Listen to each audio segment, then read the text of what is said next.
दिखने लगता है। ध्रुवदास जी महाराज कहते हैं जो संग है यदि रसिकों का हो जाए तो आप कीमती बन जाओ। अभी माया ने हमको दुर्दशा में पहुंचा दिया। काम क्रोध लोभ मोह मद मत्सर। सच्ची मानिए शरणागति का प्रभाव बहुत बड़ा है। ये नौजवान यौवन अवस्था के बच्चे संपूर्ण मनोरंजन त्याग किए हुए, भोगों का त्याग किए हुए, स्वामी जी की अपार कृपा। देखा है भ्रमण के समय, देखा है सब, और यहां भी देख रहे हैं। 100 में 100 अभी दोपहर तक बदल जाए भगवान जाने। अभी 100 में 100 आज्ञा पर चल रहे, 1 भी % जो धर्म विरुद्ध आचरण है वो नहीं। भजन की पूर्णता तो श्री जी की तरफ से होगी, वही करवाएंगी, लेकिन धर्म विरुद्ध छोटे छोटे बच्चे हैं जिनको केवल खेल खिलौनों से मतलब, वो ऐसे अकाउंट दिखाते हैं। इतने बड़े हैं, 60,000 राधा नाम जपा, और बढ़ाओ अगली बार 80,000 राधा नाम। इनकी क्या कोई महिमा जाने, अभी ठीक से चल नहीं पाते, 70-80 हजार राधा नाम जपे छोटे छोटे बच्चे। इनकी महिमा आगे जानते हो क्या प्रकाशित होगी? यही जगत को पावन करने वाले, चाहे गृहस्थ बन जाएं चाहे विरक्त बन जाएं, दोनों में ये जगत पावन करने वाले महात्मा होंगे। कहा न होई संत संग ते, देखो तिल अरु तेल, मोल तोल सब फिर गयो, पायो नाम फुलेल। इत्र की भांति तेल बिकने लगता है। संग का प्रभाव देखो, इत्र के संग से वो इत्र की तौल में बिकने लगता है। ऐसे ही अगर हमें संत संग मिल जाए तो पारस और संत में बड़ा अंतर है। पारस तो लोहे को छूकर सोना बना देती, पारस नहीं बना देती, लेकिन संत आप सरिस चाहे सब कीन्हा, अपने समान सबको बना देते हैं। जब सीधा वृंदावन का आश्रय मिलता है तो विशुद्ध संतों का संग होता है। और धर्म साधन भजन फीके बिनु अनुराग, जैसे बागो बनत नहीं जो न होई सिर पाग। अगर रसिकों का संग न हो तो अनुराग का मार्ग नहीं मिल सकता, प्रेम का मार्ग नहीं मिल सकता। नाटकबाजी बहुत हो सकती है, अहंकार की पूर्ति वाली साधनाएं हो सकती है, प्रेम नहीं। प्रेम बड़ा गुप्त विषय है, हृदय का गुह्य विषय है। आज प्रेम के लिए कोई बिरला ही व्याकुल होता है। नहीं, अपनी कामनाओं की पूर्ति, बहुत से बहुत पाप नष्ट करने की भावना या कल्याण की भावना, इसके ऊपर मोक्ष हो जाना और मोक्ष का भी त्याग करके भगवत अनुराग में रुदन करना, तड़पना, ये कोई बिरला चाहता है। बिना भगवत प्रेमी महात्मा के प्रेम की पहचान ही नहीं होती। प्रेम की जब पहचान नहीं तो फिर मांग कैसे हो सकती है? और जब प्रेम के लिए तड़पना होता है, कृपा कर दें हरि गुरु, तब प्रेम, जहां प्रेम प्रकट हुआ तो भगवान अजित को उसने अधीन कर लिया। भगवान का एक नाम है प्रेमाधीन। जिसने संतों का संग किया, भगवान उसके अधीन हो गए। सेन जी हर समय नाम जप करते और अपनी सेवा करते हैं। इस सेवा से जो अर्थ मिलता उससे साधु सेवा करते। सच्ची मानिए साधु सेवा भगवत प्राप्ति का सीधा मार्ग है। भगवान को भोग लगाओगे, दृष्टि भोग पाएंगे, और भगवान को पाते देखना है तो संतों को पवाओ। भगवान नाम जापक, भगवत प्रेमी महात्मा जब बैठकर पाते हैं तो उनके मुख से साक्षात श्री हरि प्रिया पाते हैं, प्रभु पाते। विश्वास रखो, साक्षात प्रभु पाते हैं। भक्तमाल जी में आया, जैसे बेटे गर्भ में हो और उसको पवाना हो तो क्या करो? मां को अच्छे अच्छे पदार्थ पवाओ तो बेटी की पुष्टता हो जाएगी। ऐसे ही संत जन है मां और हरि है गर्भस्थ शिशु। जो संतों को पवाता है मानो भगवान को पवा रहा है। राजा की अंग सेवा में सेन जी जाया करते थे, रोज चरण मालिश, शरीर की मालिश करते, जो भेंट मिलती संत सेवा करते। एक दिन जा ही रहे थे सेवा के निमित्त राजा के यहां कि देखा साधु मंडली बस साष्टांग दंडवत की प्रार्थना की। संत तो श्रद्धा देखते हैं,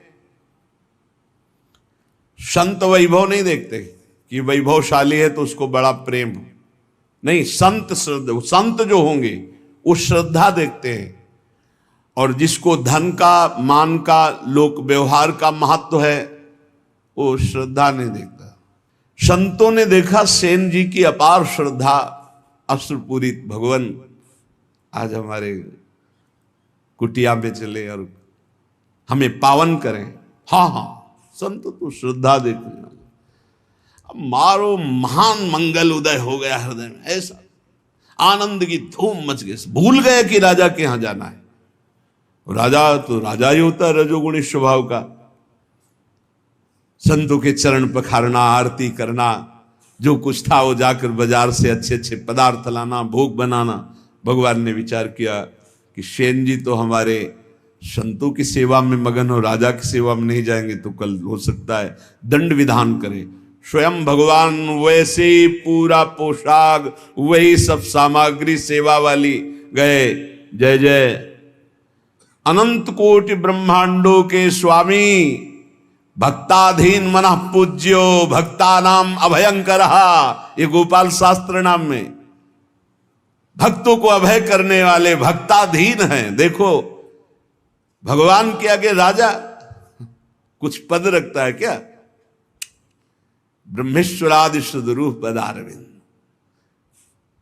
बड़े महामहिम। ध्येयम सदा परिभवग्नम अभीष्ट दोहम तीर्थास्पदम शिव विरंचनुतम शरण्यम। वो एक राजा के सामने जय जय बोले जाके। आओ सेन जी, विलंब हो गया, क्षमा हो भगवान। सेवा में लग गए। जैसे ही भगवान ने सेवा, अरे उसको तो एक अपार आनंद मिल रहा है आज, कभी ऐसा आनंद नहीं मिला। पीठ की मालिश की ऐसे, तो जब तेल मालिश कर रहे थे तो कटोरी सामने रखी थी, तो राजा की दृष्टि पड़ी तो देखा अनंत कामों को मूर्छित करने वाले श्याम सुंदर। पीछे मुड़ के देखा तो सेन, फिर कटोरी में देखा श्याम। कहा सेन, आज तुम्हारे तेल में कुछ जादू है क्या? नहीं महाराज, ये तो आपकी दृष्टि का चमत्कार है। आपकी दृष्टि में कुछ होगा तो वही दिखाई दे रहा है। भगवान ने झांकी दिखाई उनको। आनंद, पूरी रात आनंद में डूब गई। भगवान तो अंतर ध्यान हो गए। संतों को पवाया खूब, भगवत कीर्तन, भगवत चर्चा पूरी रात हुई। संत जन सुबह मंडली जब विदा हुई तो जैसे अपने प्रियजन के बिछुड़ने से प्राण व्याकुल होते हैं, ऐसे भगवत प्रेमी संत जनों के बिछुड़ने से उनके प्राण व्याकुल होते। मिलत एक दुख दारुण देही और बिछुरत एक प्राण हरि लेहि। अश्रु प्रवाह करते हुए संतों को विदा किया। जब संतों को विदा किया तब होश आया, अरे राजा की तो सेवा में गया ही नहीं। अब राजा को कैसे बताऊं कि हमारी क्या दशा हो गई थी संतों के दर्शन मात्र से। बड़ा, अब तो राज कर्मचारी आएंगे और मुझे बंदी बना कर ले जाएंगे। सोच ही रहे थे कि राज कर्मचारी आ गए। सेन, महाराज ने तुम्हें याद किया। सूख गए। विचार किया कि हो सकता है राजा है, कोई निवेदन नहीं किया, सेवा में जाना चाहिए, नहीं जाए तो निवेदन भेजना चाहिए। इसका मतलब भयानक दंड मिलेगा। चल पड़े। भगवान का स्मरण करते हो कि कोई अपराध तो किया नहीं, संत सेवा में ही रत होने के कारण अगर ऐसा हमें फांसी भी मिलती है तो कोई बात नहीं। अवश्य का ऐसा आदर प्रधान द्वारपाल कैसे कर सकता है? वो तो तिरस्कार करना चाहिए। जब अंदर गए तो राजा ने कहा आओ आओ से। ये सब क्या? इनको तो क्रोध में होना चाहिए। राजा ने कहा सेन, जैसी तुमने कल सेवा की मैं बहुत आनंदित हूं, जो चाहो हमसे मांग लो। मजाक तो नहीं कर रहा, कल तो आए ही नहीं। तो उनका महाराज सेवा क्या, तो उनका सच्ची कल जो तुम, और अश्रु आ गए। तब उनको लगा कि कुछ तो उनका महाराज मेरी सेवा से आपको क्या सुख मिला? बोले मैं एक रहस्य जानना चाहता हूं। कल बार बार मन में आया पर तुम सेवारत थे, इतना आनंद मिल रहा था कि पूछ। कटोरी में देखते थे तो एक श्याम रंग का बड़ा आकर्षणकारी रूप, और जब पीछे देखते तो तुम सेवा कर। क्या कल के तेल में कोई जादू था या क्या था कल? तो उनका सरकार सही बतावे, तुम कल आए ही नहीं। अच्छा कल तुम आए तो थे, सेवा की? बोले नहीं, वो जो कटोरी में देख रहे थे वो सही देख रहे थे, वो हमारे इष्ट देव हैं, श्याम सुंदर हमारे इष्ट देव हैं। आप नाराज ना हो जाएं, हम संत सेवा में मगन रहे, इसलिए मेरे स्वयं प्रभु शेन का रूप धारण करके और आपके। अब आप पूछे कि मैं बहुत आनंदित हूं, जो इच्छा हो मांग लो, तो सरकार अपनी सेवा से मुक्त कर दो। आज से मैं अपने प्रभु और संतों के सिवा किसी की दास्ता नहीं करूंगा। जो मेरे लिए तुम्हारी सेवा में आए, आज के बाद पूर्ण अनन्य होकर अब किसी अन्य का आश्रय नहीं। और धर्म साधन भजन फीके बिनु अनुराग, और ये अनुराग संत संग से मिलता। बहुत बहुत बहुत महिमा है साधु संग की, पर इसी महिमा का पाखंड दुरुपयोग करता है। पाखंड इसी महिमा का दुरुपयोग करने लगा कि ऐसी महिमा है जिन संतों की, तो उसी का दुरुपयोग, जिनको साधुता का ज्ञान नहीं, जो भगवान का भजन नहीं करते, जो भगवान की प्राप्ति का लक्ष्य नहीं, वो लौकिक सुख सामग्री की चाह के लिए इस वेश का दुरुपयोग और निंदा कराने लगे। नहीं तो वास्तविक सत्य बात है, संत सेवा मात्र से अनुराग प्राप्त होता है। तात स्वर्ग अपवर्ग सुख धरी तुलाय कंग, तूलन ताह सकल मिली जो सुख लव सत्संग। क्षण मात्र के सत्संग से जीवन का परिवर्तन निश्चित है। जो स्वर्ग और पृथ्वी के भोग और मोक्ष सुख का भी तिरस्कार करवा दे, ऐसा अनुराग संत संग से प्राप्त होता है। जैसे नक्शिक सुंदर वेशभूषा हो और सिर पर पाग ना हो तो शोभा नहीं बनती, ऐसे सब साधन हो और प्रेम ना हो तो शोभा नहीं उन साधनों की। प्रेम बिना जो कछु करे, सो नहीं लागे नीक। विविध भांति व्यंजन करो, लोन बिना सब फीक। जैसे बढ़िया कढ़ी दाल सब्जी सब बनी हो, इसके बाद नमक बिल्कुल न डालो, कैसा लगा? सब फीका। बोले ऐसे बढ़िया व्रत नियम संयम साधन सब चल रहे हैं, पर तुम्हें हरि अनुराग नहीं है, प्रभु से अपनापन नहीं, प्रेम नहीं, तो बोले सब व्यंजन जैसे नमक के बिना फीके लगे, ऐसे प्रेम के बिना सब साधन फीके। साधनों का स्वाद क्या है? अनुराग, प्रेम। प्रेम पूर्वक श्रवण, प्रेम पूर्वक कीर्तन, प्रेम पूर्वक दासत्व, अर्चन, बंधन, सख्य, आत्मसमर्पण।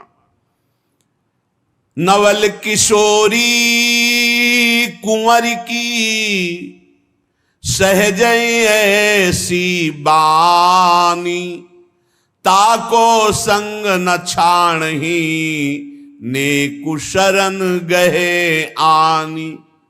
हमारी नवल किशोरी लाडली जू श्री श्यामा जू का सहज स्वभाव है, बाना है, विरध है कि कोई जबान से भी शरणागत होने लगे। 3 प्रकार की शरणागत होती है, एक वाणी की, एक मन की और एक शरीर की।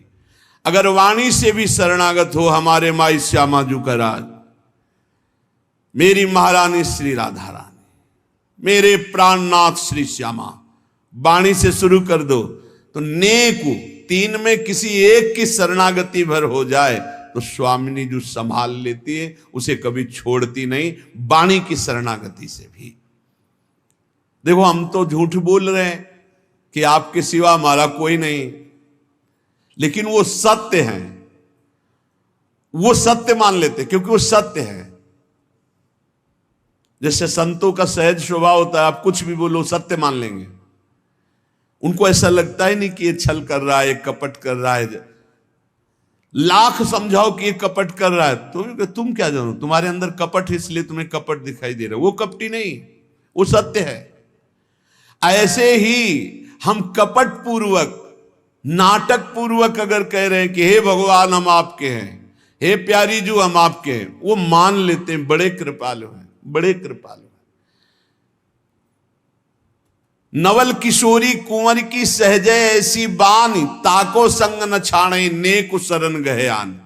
तत्काल परिवर्तन शुरू हो जाता है। जो बड़ी बड़ी साधना से परिवर्तन नहीं होता, वो श्री जी की शरणागति से हो जाता। मान लो, हमने ऐसी ऐसी समस्याएं देखी जिनको ऐसे निपटाती हैं श्री जी की, हम तुम्हें कैसे बताएं। जीवन संघर्षमय होता है। ऐसे क्षण में परिवर्तन देखा है, परिवर्तन बड़ा आश्चर्य में परिवर्तन देखा।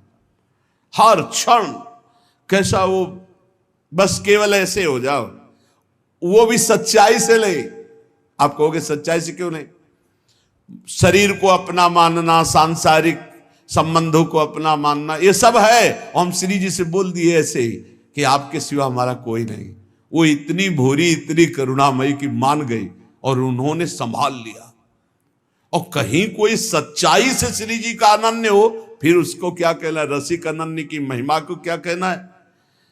बोले प्रीतम हूं के प्रणय है, प्रीति के बस हुए जाहि, कोटि धर्म किन करो को तिन तन चितवत नाही।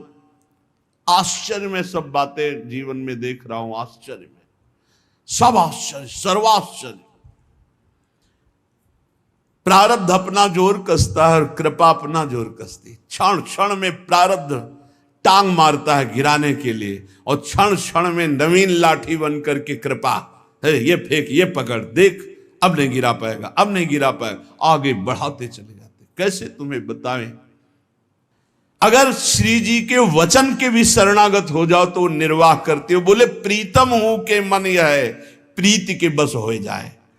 केवल अपनापन प्रभु को चाहे, केवल अपनापन। कोटि धर्म किन करो को तिन तन चितवत नाहि। खूब बड़ी तपस्या, ये वो सब प्रभु ये नहीं देखते, अपनापन देखते हैं। आप अपनापन कितना माने हुए? अपनापन करने में कोई पैसा लगता है क्या? अपनापन करने में आपके कोई सद्गुण की बात की जा रही क्या? हम जैसे हैं हे प्रभु आपके हैं, तो ही मोहि नाते अनेक। मानिए जो भाई, ये क्या चला जाता है इस बात से? सब कुछ तुम्हारा ही रहेगा, तुम्हारा ही तुमको पूर्ण सुरक्षा पूर्वक भोगने को मिलेगा। लेकिन सुरक्षा लग जाएगी सरकारी, भागवतिक सुरक्षा। केवल इतना होने पर हे नाथ मैं आपका हूं। संकटों से, विपत्तियों से, नाना प्रकार के दुखों से आप क्लेशित हो रहे हो, आप भगवान की शरण में हो जाओ। शरणागत अभय हो जाता है, शरणागत निशोक हो जाता है, निश्चिंत हो जाता है। जब तक शरणागति परिपक्व नहीं हो रही तब तक आपको अनुभव नहीं हो रहा। नहीं, सत्य कहते हैं, ऐसा लगता है हर समय वो गोद में लिए हुए बैठे। हर समस्या का समाधान ऐसे होता है प्रभु की कृपा से। आप कहोगे आप भगवत मार्ग के पथिक हो, इसलिए भगवान केवल संबंध निर्वाह करते हैं। दुर्वासा जी विरक्त महापुरुष है, अम्बरीश जी गृहस्थ महापुरुष है। आप विचार करके देख, भगवान की दृष्टि केवल अपनेपन पे रहती है, उनकी तपस्या पे है, उनकी भगवान पे है। क्या आप अपनी दृष्टि भगवान पर नहीं कर सकते? मेरे प्रभु, मेरे श्री कृष्ण, मेरे हरि, मेरे राम, मेरे शिव, जो नाम रूप लो वही है, दूसरा तत्व नहीं है। एक ही परम तत्व, अम्बा बोलो, शिव बोलो, राम बोलो, कृष्ण बोलो, गणेश बोलो, सब वही तत्व हैं। लीला के लिए छोटा बड़ा ये सब, लीला में जब एक ही समान नाटक नहीं होता। नाटक में आनंद तब आता है जब एक सेवक बने, एक स्वामी बने, ऐसे ऐसे पूरा नाटक तभी तैयार। तो इस नाटक मंच पर एक ही परम तत्व अपने आप को विविध रूपों में करके खेल रहा है। करोड़ों प्रकार की धर्म साधना करो, हमारे प्रभु देखते भी नहीं है। लेकिन प्रेम जरा सा आप कर लो तो बिक जाते हैं। ऐसे प्रेमी स्वभाव हमारे प्रभु का है। एक प्राण मन दोई तन, अखियन की सी प्रीति, यद्यपि न्यारी रहत है, देखत ये कहीं रीति। हमारे श्री लाडली लाल कहने को दो हैं, दो तन में एक प्राण, दो तन में एक मन, जैसे दो नेत्रों में एक दृष्टि, ऐसे हमारे प्रियालाल हैं। इनको विलग करके तनिक भी बात पसंद नहीं आती कर वर्णन करना। ये कहने मात्र को श्यामा श्याम है एक ही प्राण, एक ही मन, दो तन, ये रहस्य समझ में आ जाए। बड़े कृपालु हैं, जब बाहां जोरी लटकते हुए प्रेम में चलते हैं, रसिक जन देखते हैं, कोटि कोटि ब्रह्मांडों का सुख भी फीका लगने लगे इनकी एक झांकी में। बाहां जोरी चलत दो रसिक लाडली लाल, देखो ऐसी भांति छवि चितवन नैन विशाल, अवगुण करे समुद्र सम गनत न अपनो जान, राई के सम भजन को मानत मेरु समान। ये लाडले लटकते हुए जब प्रेम रस में और एक झांकी मिल जाए तो चितवन मात्र से अनंत जन्मों के कर्म बंधन कटकर प्रेम सुख में डूब जाए। श्री जी की शरणागति में एक सबसे बड़ी महिमा की बात है कि अगर चूक पे चूक होती चली जाए, समुद्र के समान अपराध बन जाए, तो श्री जी हमारा शरणागत है ऐसा जानकर मानती नहीं कि अपराध किया है। और राय थोड़ा भी भजन हो जाए तो पहाड़ के समान मान ले, अरे ये तो बड़ा भजनानंदी, ये तो हमें बहुत सेवा करता, सुख पहुंचाता, थोड़ी सी सेवा। ऐसे प्रभु त्रैलोक मणि जिन न भजे चितलाए, पशु पंछी ताको सबे मानत अपनो राय। ऐसे स्वामिनी जी को, ऐसे लालजू का जो भजन नहीं करते, वो पशु पंछी से भी गिरे हुए हैं, क्योंकि वो ऊपर उठ रहे हैं, तुम नीचे गिर रहे हो। वो अपने कर्म का भोग करके ऊपर उठ रहे हैं मानव योनि की तरफ, तुम मानव योनि से नीचे गिर रहे हो। इसलिए मनुष्य जीवन का परम लाभ भगवत प्रेम है। प्रेम इसका कभी अंत नहीं होता। जैसे कहते हैं कि जैसा पहले भजन होता था प्रेम हो, अब वो ऐसा प्रेम, वो प्रेम नहीं है, वो कृपा होती सबसे पहले स्वाद दिलाने के लिए, आपको आकर्षण करने के लिए। प्रेम जिस दिन से प्रकट होगा उस दिन से सदैव बढ़ता रहेगा और कभी भी एक क्षण के लिए भी कम नहीं होता, उसे प्रेम कहते हैं। जब प्रेम प्रकट होगा तो किसी और सुख की चाह नहीं रह जाएगी, ये उसकी पहचान है। रहन न पावत और रस जहां प्रेम को राज, सकल सुखन को दल मले जो पंछिन में बाज। बोले जब प्रेम देव का हृदय में प्रादुर्भाव होता है, और बिना प्रेम मिले प्रियालाल का साक्षात्कार नहीं होता। प्रेम देवता मिले बिना सिद्ध होए न कारज। जब तक प्रेम नहीं आएगा तब तक हमारा कार्य सिद्ध नहीं होगा, अर्थात प्रियालाल का साक्षात्कार नहीं होगा, क्योंकि प्रेम के खिलौना दो खेलत है प्रेम खेल। बिना प्रेम के प्रेम रूपी प्रभु का दर्शन नहीं हो सकता। जब प्रेम हृदय में आता तो रहन न पावत और रस, अगर कोई और चाह है तो प्रेम नहीं है। प्रेम का स्वरूप है कामना रहितम। जब प्रेम प्रकट होगा तो कामना एक भी नहीं रह जाएगी। बोले कैसे? बोले हजारों पक्षी जैसे चुन रहा, जे ही बाज उतरा तो आपको पूरी फील्ड में एको पक्षी नहीं रह पाया, और अगर रुका तो दल मलय, उस समय उसका नाश पक्का है। जो पक्षी रुक गया, झपट में आ गया, बाज के पंजे में इतनी ताकत है, फंस जाए ना बस वो मृत्यु समझो उस पक्षी की। ऐसे ही प्रेम जिस हृदय में उतरता है तो काम क्रोध लोभ मोह मद मत्सर ईर्ष्या द्वेष कुछ भी नहीं रह जाता, और जो रहा वो भस्म हो गया। प्रेम का ऐसा प्रभाव। मन पंछी तब लगी उड़े, विषय वासना माही, प्रेम बाज की झपट में जब लगी आयो नाही। बोले ये मन पंछी खूब उड़ रहा है विषयों में, बोले मन नहीं लग रहा, भटक रहा है। एक बार प्रेम उदय होगा तो ऐसा ये फंस जाएगा जैसे बाज के पंजे में पंछी, ऐसे प्रेम में फंस करके मन पंग हो जाएगा, उड़ने की ताकत ही नहीं रहेगी, मन ही मन नहीं रह जाएगा, अमना हो जाएगा।